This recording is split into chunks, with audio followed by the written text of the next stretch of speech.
Quero saudar a amada igreja com a paz do Senhor Jesus. Amém. Primeira vez que eu estou vindo aqui nesse templo maravilhoso, muito lindo. Os irmãos em Cristo estão de parabéns, tá? Deus está vos abençoando, isso é muito bom. Eu fico feliz, de estar revendo aqui alguns dos irmãos que há um tempo atrás fizeram parte, da minha vida e que permanecem em meu coração até hoje, graças a Deus. Pastor Cícero, esse homem de Deus, Cícero Dantas, o conheci na sede quando eu estava ali na Assembleia de Deus de Madureira, e tanto ele, a esposa dele também, e inclusive eu não me lembro do pastor, mas a esposa dele eu me lembro que tocava na banda. O senhor tocava também? Certo. Eu tocava naquela banda também lá. Não sei se os irmãos aqui já conheciam lá, mas passei minha vida ali servindo a Deus e Deus me chamou para a sua obra. Glória a Deus. Glória a Deus. Livro dos Salmos, número 121. Livro dos Salmos, de número 121. O livro é bem fácil de encontrar, o livro dos Salmos. O livro dos Salmos, de número 121, do versículo 1 em diante, diz assim a palavra de Deus: Elevo os olhos para os montes, de onde me virá o socorro? O meu socorro vem do Senhor, que fez o céu e a terra. Ele não permitirá que os teus pés vacilem. Não dormitará aquele que te guarda. O Senhor não dorme e nem dormita. O Senhor é quem te guarda. O Senhor é a tua sombra, à tua direita. De dia não te molestará o sol, nem de noite a lua. O Senhor te guardará de todo mal. O Senhor guardará a tua alma. O Senhor guardará a tua entrada e a tua saída, desde agora e para sempre. Amém? Amém. Graças a Deus. Podem sentar em nome de Jesus. Graças a Deus. Ficamos de pé por reverência à palavra do Senhor. E agora você tome assento para ouvir a palavra do Senhor, para ouvir o que o Senhor tem a dizer ao vosso coração. Glória a Deus.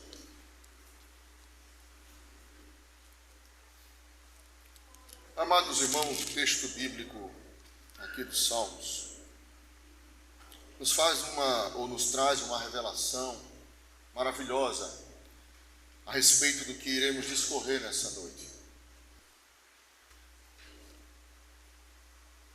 Quando o povo de Israel, eles vinham para Jerusalém de ano em ano, uma festa maravilhosa, e eles vinham nas suas peregrinações, eles vinham caminhando, uns a pé, outros montados, mas eles chegavam a Jerusalém.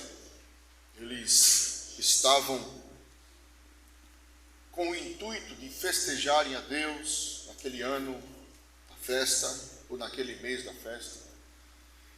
E eles estavam sempre, como era o dia da peregrinação, eles sempre liam esse texto, porque esse texto faz parte de uma das partes do livro dos Salmos. O livro dos Salmos é dividido em 5 partes. E esse texto está entre uma dessas 5 que fala sobre o livro das peregrinações. E eles vinham para Jerusalém e não só citavam este cântico, mas citavam outros cânticos. Mas este cântico em especial, que eles vinham recitando ao longo do tempo, e aqui era quando eles chegavam próximos a Jerusalém, ou até mesmo na parte baixa da cidade, eles especialmente falavam este salmo. Eles, ao entrar na cidade, chegando na cidade de Jerusalém, ao entrar na cidade, eles, antes de se dirigirem ao local do culto, ao local da festa, eles olhavam para os montes, porque Jerusalém era uma cidade rodeada de montes. E eles olhavam para os montes e observavam aquela grandeza, eram como se fossem muralhas de forma natural. A cidade era protegida naturalmente. E eles olhavam e diziam: elevo no cântico, cantando, elevo os meus olhos para os montes. Aí vinha a pergunta: de onde me virá o socorro? Em outra tradução, não existe uma pergunta ali, existe uma afirmação. Eles dizem assim: elevo os meus olhos para os montes. Eles olhavam para os montes, estando em Jerusalém, uma cidade baixa. Olhavam para cima e dizia: elevo os meus olhos para os montes, de onde vem o meu socorro? Eles, não era uma pergunta, tem texto que coloca uma exclamação, mas tem texto que fala como afirmação. Quando se fala numa afirmação, não precisa mais uma palavra para complementar aquilo que está sendo dito. É aquilo e ponto final. É de onde vem o meu socorro. Eleva os meus olhos para os montes, de onde vem o meu socorro. Porém, em outra tradução, coloca uma exclamação, dizendo assim: eleva os meus olhos para os montes. De onde vem? De onde vem o meu socorro? Aí o salmista mais abaixo diz assim: o meu socorro vem do Senhor, que fez o céu e que fez a terra. O interessante, amados, desse salmo é que tem uma profundidade aqui tão grande a respeito do Messias, a respeito de Jesus, porque nesse texto aqui, quem está recitando são os peregrinos, e eles olham para os montes, mas só que eles estão em Jerusalém, e em Jerusalém eles estão ali de frente para os montes. Existem muralhas, e eles estão, muralhas eu digo montanhas, muralhas naturais, feitas pelo próprio Deus para aquela terra ali. E eles olham para os montes que estão de frente para Jerusalém. E é um momento de alegria. Só que existiu um momento de tristeza quando alguém que era muito importante da linhagem real subiu nos montes que estavam de frente para Jerusalém, muito especialmente o Monte das Oliveiras. O livro de Zacarias, no capítulo 14, no versículo 4, fala a esse respeito que o Monte das Oliveiras fica de frente para Jerusalém. E um ícone da história subiu aquele monte, mas não para fazer algo agradável a Deus. Isso gera uma tristeza muito grande no homem chamado Salomão. Este homem era um homem de Deus, filho de um homem de Deus chamado Davi. Davi foi escolhido rei, estando este ainda na casa de seu pai, cuidando das ovelhas no campo. Deus já o havia chamado, tanto é que quando Samuel foi para a casa de Jessé, pai de Davi, Samuel não quis assentar à mesa sem que Davi chegasse primeiro.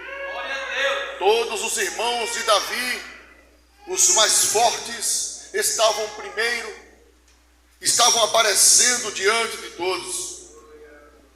Mas Samuel disse: nós não nos assentaremos à mesa até o moço chegar.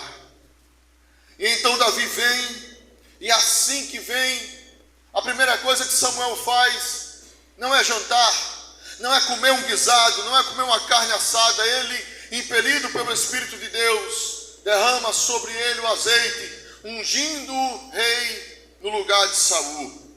Bendito seja o nome do Senhor. Amados irmãos, e Davi cresce, e Davi, ele não somente cresce em estatura, mas também em poder, e consegue chegar até o reinado com muito sofrimento, com muita angústia, mas a promessa de Deus estava ali, derramada sobre ele. E eu quero também dizer para você uma coisa, pode até ser óbvio, mas todas as palavras que Deus disse a você, nada vai cair por terra, tudo vai se cumprir. Aleluia. E Davi estava ali crescendo. Davi então se torna rei, e Deus concede graça a ele em todas as suas batalhas. E Davi tem um filho. Depois de acontecerem muitas coisas, Davi tem um filho chamado Salomão. E este filho foi o sucessor de Davi, e parecia que Salomão seria aquela pessoa que nasceria, cresceria e morreria sem dar trabalho a Deus, porque ele era um homem muito sábio. Ele teve um encontro com Deus, e o Senhor apareceu para ele 2 vezes, e falou com ele, ao ponto de ele ter uma intimidade grande com Deus. E o que aconteceu, amados irmãos? Salomão, ele, na sua velhice, começou a fazer alianças com outros povos, e essas alianças deram frutos a ele, como as filhas dos reis, para tomar para ele como esposa.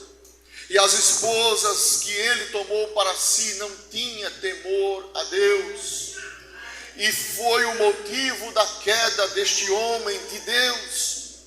Aconteceu que ele acabou, se você quiser ler depois, capítulo 11, no versículo 7, fala lá de 1º livro dos Reis, capítulo 11, versículo 7, fala sobre isto que aconteceu, que Salomão sacrificou para outros deuses, aos deuses dos amonitas, dos amalequitas, as abominações de deuses. E esses deuses, eles faziam, na verdade, eram os sacerdotes, que diziam que esses deuses exigiam sacrifícios de humanos.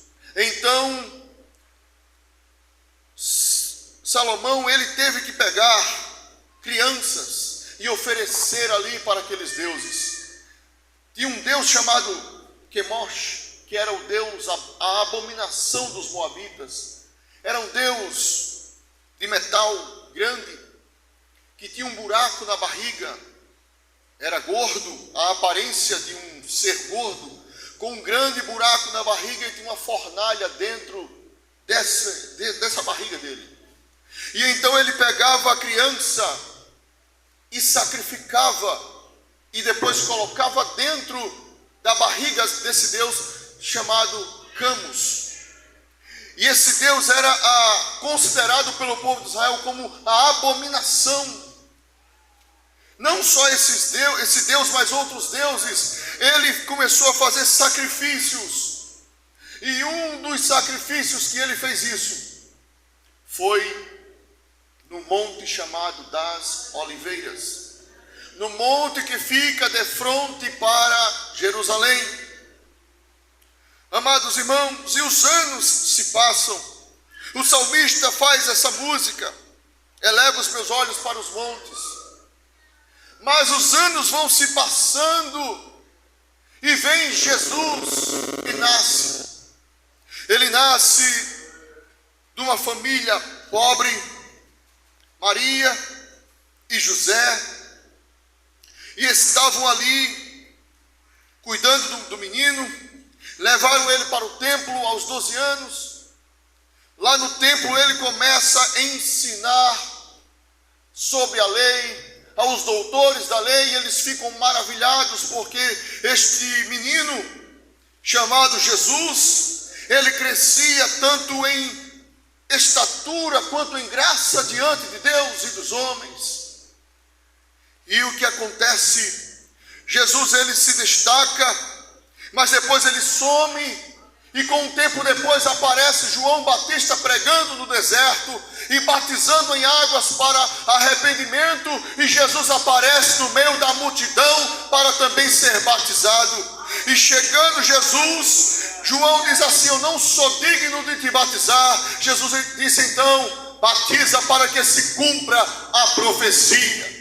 Então Jesus foi batizado, o Espírito Santo o levou para o deserto.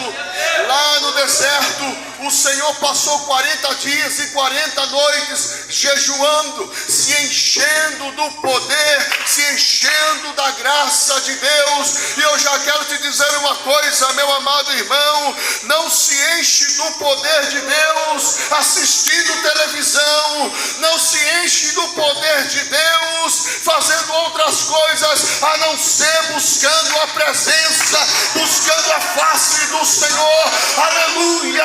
Porque está escrito: buscai a face do Senhor enquanto se pode achar, invocai-o enquanto ele está perto de você. Aleluia! Enquanto tu está sentindo a presença de Deus, é sinal que ele está do teu lado. Então não perca a oportunidade, busque a Deus para continuar cheio e transbordando do poder de Deus.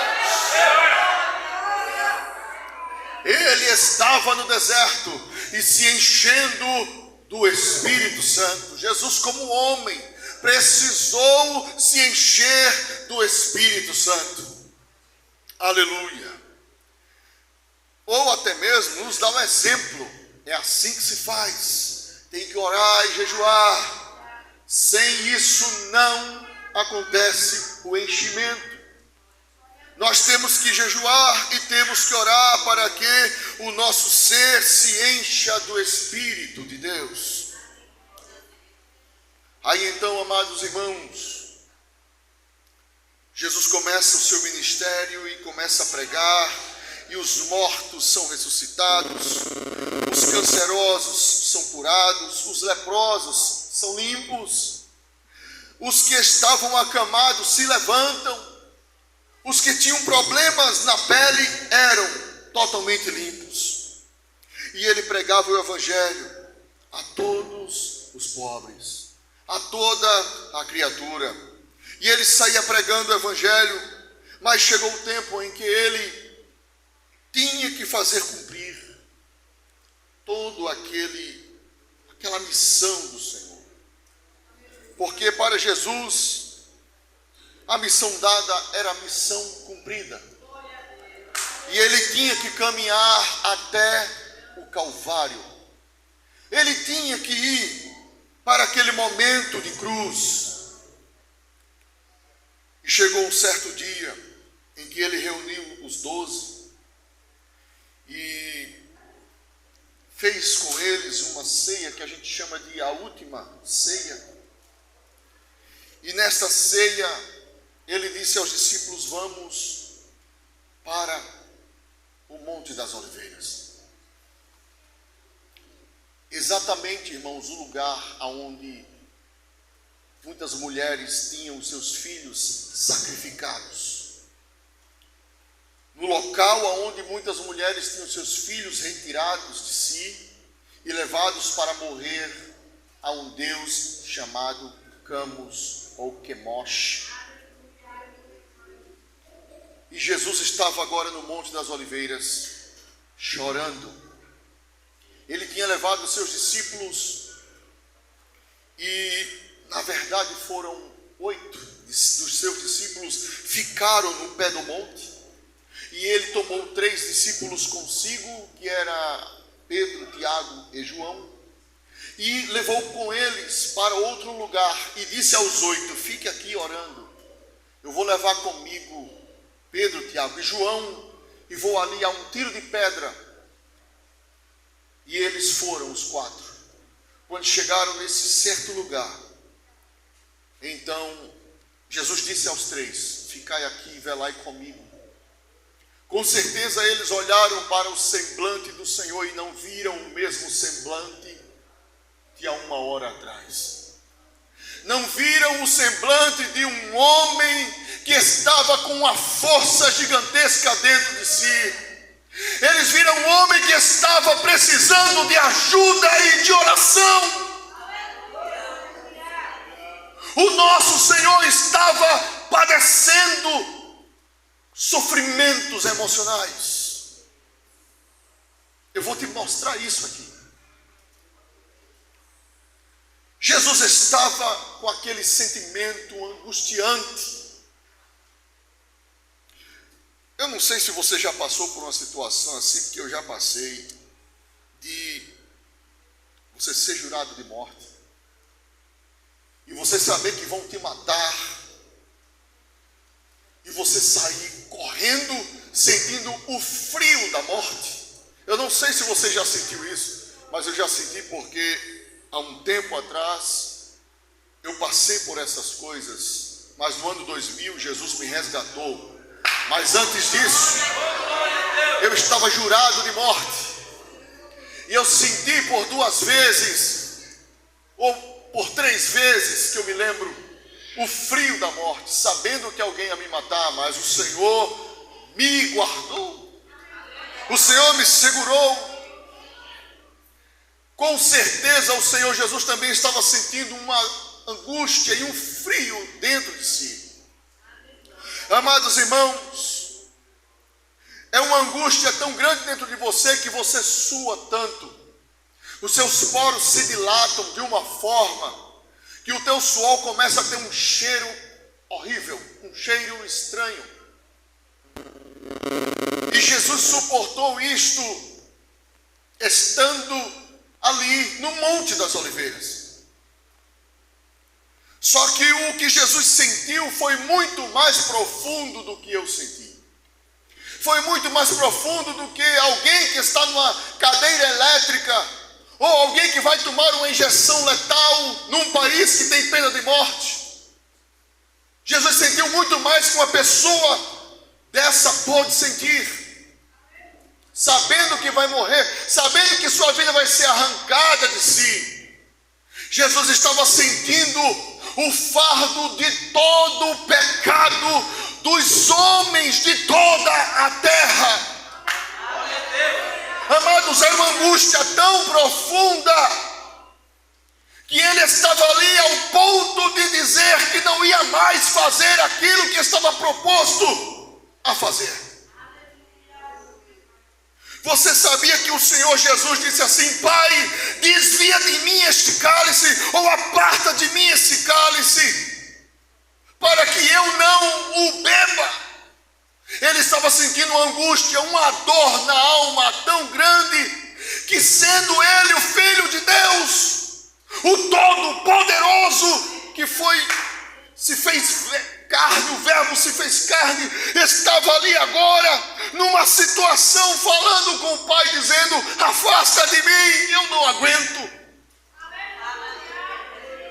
Afasta de mim, porque é muito pesado.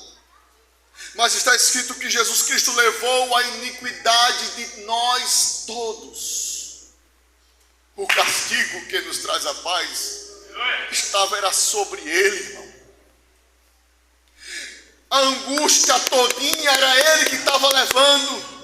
A angústia minha somada com a tua, somada com a dela, somada com a dela, com a dele. A angústia de todos nós estava sobre um homem só. O pecado de um e de outro somando estava nas costas de um homem só. E estava ele ali, angustiando, amados irmãos. O suor dele foi tão forte, os poros dele se dilataram tanto, que ele começou a suar gotas de sangue. Imagina a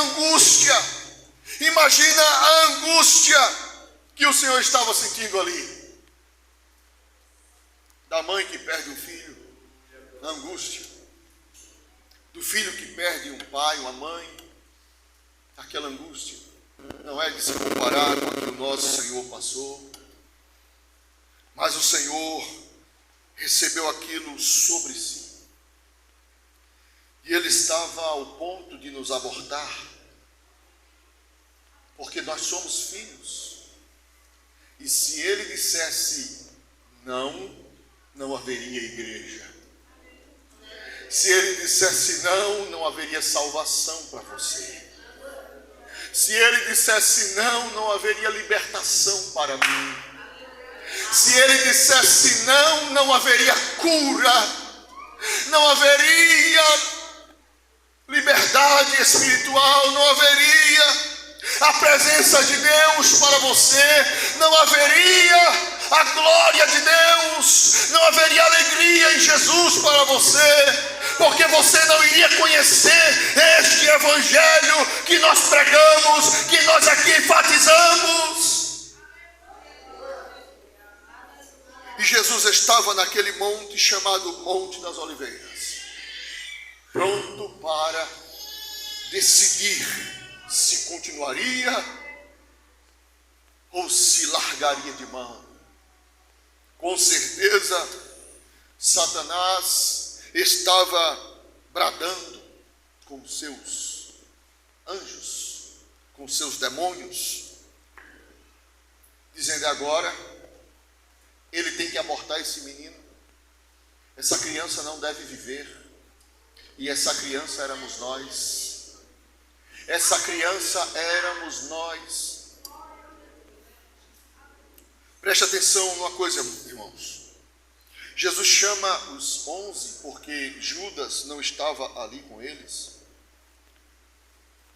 Judas havia ido entregar Jesus, foi receber o dinheiro dele, as 30 moedas de prata. E Judas estava com os homens que vinham com porretes, com chicotes, com cordas, com cacetetes, vinham para o Monte das Oliveiras para entregar Jesus. E Jesus foi com os 11 para o Monte das Oliveiras, deixou 8 ali, no comecinho do monte. E pegando 3 dos seus, foi para mais à frente orar. E depois deixou os 3 e foi ao local da oração. 8 pode representar, não estou dizendo que é, mas pode representar os 8 meses de gestação. Pode representar, porque Jesus está no local onde muitas mulheres sacrificavam seus filhos. E era um local de sacrifício, de aborto, de morte. Era um local que tinha sido um local até mesmo considerado por Salomão como um local para sacrifício de humanos. Sacrifício de crianças inocentes. E Jesus estava exatamente ali, fazendo um sacrifício. É como se ele estivesse com 8 meses de gestação, esperando o momento, e do nada vem as contrações. Vem as 3 fases da contração de uma mulher que está gestante. Aquela contraçãozinha fraca, depois a média, depois a que já é a hora de nascer. E Jesus, ele foi orar 3 vezes. Porque ele não aguentava ficar ali apenas com os seus discípulos. Ele tinha que falar com o Pai. E por 3 vezes ele pediu para que o Pai afastasse dele aquele cálice, aquele sofrimento que ele ainda havia de passar. Imagina, alguém sentindo o frio da morte, sentindo agonia, sentindo ali o seu corpo ser rasgado antes mesmo de começar o sofrimento. Ele ainda ia passar, meus irmãos. Ele ainda ia passar. Ele só estava ali no princípio das dores. E ele vai e fala com os seus discípulos, diz: rapaz, vocês não podem orar nem pelo menos 1 hora comigo. Acordou eles. E depois Jesus volta para orar. E depois que volta 1 hora depois, ou talvez mais do que isso, ele encontra novamente dormindo e ele os acorda novamente. E fala para eles orarem, porque ele estava precisando de alguém que orasse com ele. E voltou para falar com o Pai, e pela 3ª vez disse: afasta de mim esse cálice, aonde o seu suor se tornou gota de sangue. Com certeza os seus discípulos que estavam com ele viram as suas vestes ensanguentadas, ou cheias de manchas de sangue. E um desses homens, acredito que foi o Pedro, Tiago, João, mas alguns deles viram. E Jesus estava ali, aí de repente vem, quando eles descem para junto dos 8 que estavam ali. Então aparece Judas com os homens, os malfeitores, e Judas dá um beijo no rosto de Jesus. E Jesus é entregue para ser morto. E ele não fugiu. Ele não quis fugir, ele não quis acabar com tudo. Não, porque se ele quisesse também, ele poderia, era um direito dele. E dizer assim: Senhor, manda aqui um exército de anjos queimar tudo. E o Senhor mandaria. Mas ele não quis fazer isso. Ele preferiu sofrer para que nós pudéssemos ser livres. Glória a Deus. E Jesus foi levado ao Gólgota, depois de muito apanhar, e lá ele foi crucificado e morto. Porém, ao 3º dia, você já sabe, né? Ele ressuscitou. Aí o salmista não sabia que estava profetizando. O salmista não sabia que estava profetizando a respeito do Messias. Ele disse: eleva os meus olhos para os montes, de onde vem o meu socorro? O meu socorro vem do Senhor, que fez os céus e a terra. Existia esta incógnita, existia esta pergunta, esta dúvida: de onde vem o meu socorro? Eles olhavam para os montes, outros olhavam além dos montes, olhavam para os céus, mas eles estavam ali em Jerusalém, estavam ali no local aonde Jesus havia sido traído pelo seu amigo chamado Judas. Ali seria o momento do aborto, mas Jesus disse: não, esse menino vai nascer, e vai nascer com saúde. A igreja do Senhor, ela tem saúde, porque o Espírito Santo é Ele quem sara a sua igreja. Eleva os meus olhos para os montes, de onde me virá o socorro? O meu socorro vem do Senhor, que fez os céus e a terra. João já dizia no capítulo 1, versículo 1, ele dizia: no princípio era o verbo, e o verbo estava com Deus, e o verbo era Deus. Aleluia, ele estava no princípio com Deus, e todas as coisas foram feitas por ele, e sem ele nada do que foi feito se fez. Aleluia. E João disse assim: e o verbo se fez carne. João não estava falando de Maomé, João não estava falando de Buda, Confúcio, ou de qualquer homem inteligente, nem de Pitágoras, aleluia, nem de Torricelli. Jesus estava ali como um verbo de Deus, e João falava dele, falava que o verbo se fez carne. exatamente esse verbo que se fez carne. Ele fez os céus e a terra. No princípio era o verbo, e o verbo estava com Deus, e o verbo era Deus, e todas as coisas foram feitas pelo verbo, e sem o verbo nada do que foi feito se fez. Aqui o salmista dizia: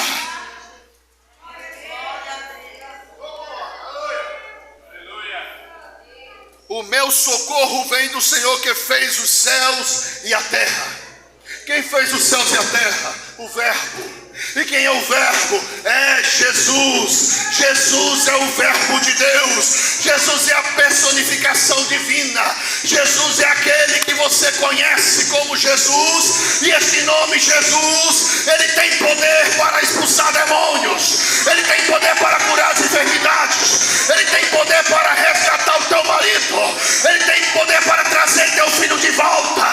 Ele tem poder, este nome tem poder. Tanto é que o apóstolo Paulo disse, aleluia, que Jesus Cristo recebeu um nome que é sobre todo nome, o qual todos os joelhos que estão no céu, na terra e debaixo da terra se dobrarão perante ele, e toda língua confessará que Jesus Cristo é o Senhor, para a glória de Deus. Aí a pergunta: de onde vem o meu socorro? O meu socorro vem do verbo. O meu socorro vem do Senhor que fez os céus e a terra. Aleluia, bendito seja Deus.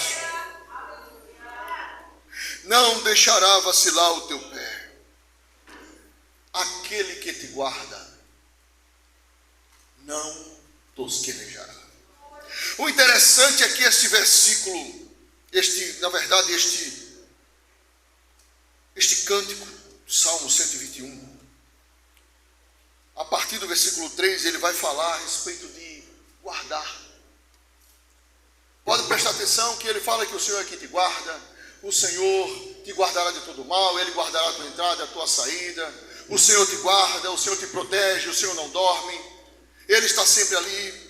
Era exatamente a figura dos montes. O sol não molestava o povo, porque como era uma cidade, Jerusalém era uma cidade que ficava embaixo, e os montes estavam ali ao redor. O sol não queimava tanto, porque a uma certa hora do dia, o sol vinha aparecendo, o sol nascia, mas não entrava na cidade na mesma hora, porque como ela era coberta, rodeada por montanhas, o sol até chegar em uma certa hora, ali estava tudo fresquinho embaixo. E quando ele estava se pondo também, não tinha aquele sol das 4 da tarde, ou aquele sol das 3:30 da tarde, porque existia uma proteção, aquela cidade era protegida e o sol não molestava. Talvez por alguma radiação a lua não molestasse durante a noite. Era uma cidade protegida, e a igreja do Senhor também é protegida, porque à medida que os homens olham para os montes e fazem a pergunta: de onde me vem o socorro? A igreja diz: o meu socorro vem do Senhor, que fez os céus e fez a terra. Aleluia.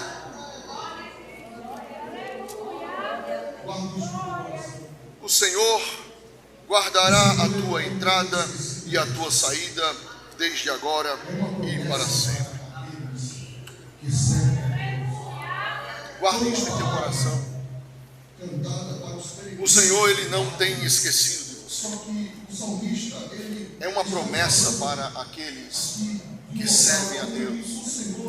Foi uma palavra cantada para os peregrinos cantarem. Só que o salmista, ele estava falando aqui de um local onde o Senhor estava fazendo um sacrifício por nós, e ele não abortou o menino. Ele preferiu fazer com que a criança fosse até o final e nascesse. Por isso que nós somos filhos de Deus. Todos aqueles que recebem a Jesus, todos aqueles que recebem ao Senhor, eles são considerados, são chamados. Deus lhe dá um poder de ser feito filhos de Deus. Então, Naturalmente nenhum homem é filho de Deus, mas todo aquele que o recebe, Deus o considera, porque nós somos filhos por adoção. Então, por adoção somos chamados filhos, e essa adoção nos causou uma repercussão grande, nos trazendo herança. Nós somos agora adotados, mas herdeiros de Deus, porque o Senhor colocou o nosso nome na sua escritura, e lá na nossa certidão de nascimento está escrito Filho de Deus, fulano de tal, Filho de Deus, e ninguém apaga isso da certidão, porque tu és filho de Deus, e se tu és filho, tu és herdeiro, herdeiro com Deus e co-herdeiro com Cristo, aleluia.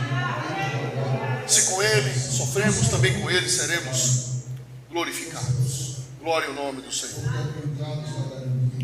O Senhor guardará a tua entrada e Ele guardará a tua saída, desde agora e para sempre. Não se preocupe com o teu trabalho, não se preocupe, porque a tua entrada está garantida, a tua saída também está garantida.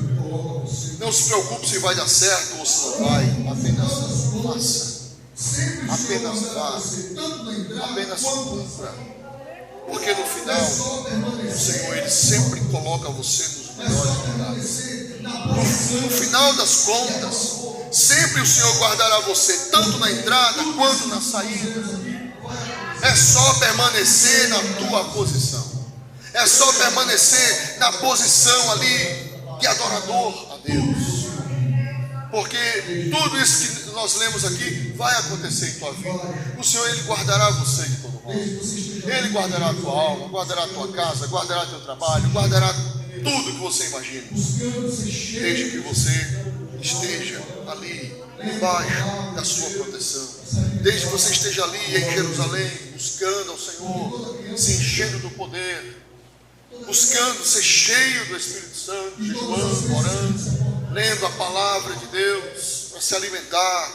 Glória a Deus, porque toda criança precisa comer, toda criança precisa comer, e todas as vezes que a gente se acorda de manhã, a gente quer tomar um café, toda vez a gente quer fazer um lanchinho, talvez às 9, 10 da manhã, depois do meio-dia a gente quer comer, 3 da tarde, do mesmo jeito, vai aquele lanchinho, quando é às 7 da noite quer jantar, 10 da noite fazer aquele lanchinho para dormir, e no outro dia se repete tudo de novo. Tem gente ainda que se levanta de madrugada para lanchar. E eu quero dizer para você que também tua alma precisa de comida, porque tu és uma criancinha. Eu tenho uma criancinha lá em casa de 1 mês e pouquinho, e mama direto, e eu tenho que me acordar de madrugada para ajudar minha esposa, porque ela se acorda, toda a carga é sobre ela, mas sou eu que troco fralda, então eu praticamente não durmo de noite. A criança está qualquer gemidinho, eu me levanto, vou lá e vou trocar, mas o peito está sempre lá, ela está sempre amamentando, peito para lá, peito para cá, e a criança vai mamando, e ela vai crescendo. Ela nasceu com 49 centímetros, já está com 60 e pouco. Dentro de 1 mês, tem uma esticada, isso é o leite. Exatamente aqui, a palavra de Deus é o leite para a igreja. E a igreja, quando vai se alimentando, é igual um bebezinho, vai crescendo, vai se fortalecendo. E o Senhor não vai negar para você o mantimento, Ele não vai negar para você, porque o Senhor é quem te guarda. O Senhor é tua sombra à tua direita. Ele diz que o sol não vai molestar você de dia, a lua de noite não vai o sereno te pegar, porque o Senhor vai estar guardando você. Ele vai guardar tua casa, vai guardar tudo que você tem. Não se preocupa não, porque o Senhor Ele guarda você. Porque tu és aquele menino que Jesus não abortou no Getsemane. Ele cuida dos seus filhos. Aleluia. Bendito seja o nome do Senhor. Que Deus abençoe a amada igreja do Senhor Jesus. Peço a todos que continuem orando por mim. Glória a Deus. Porque eu estou fazendo parte de vocês agora, né? Estou vai fazer um mês ainda que estou com vocês. O pastor Josias já coloca a gente para trabalhar lá na igreja. Estamos lá, estamos felizes porque eu voltei para casa, né? Voltei para casa. Eu sinto que eu voltei para casa. Glória a Deus.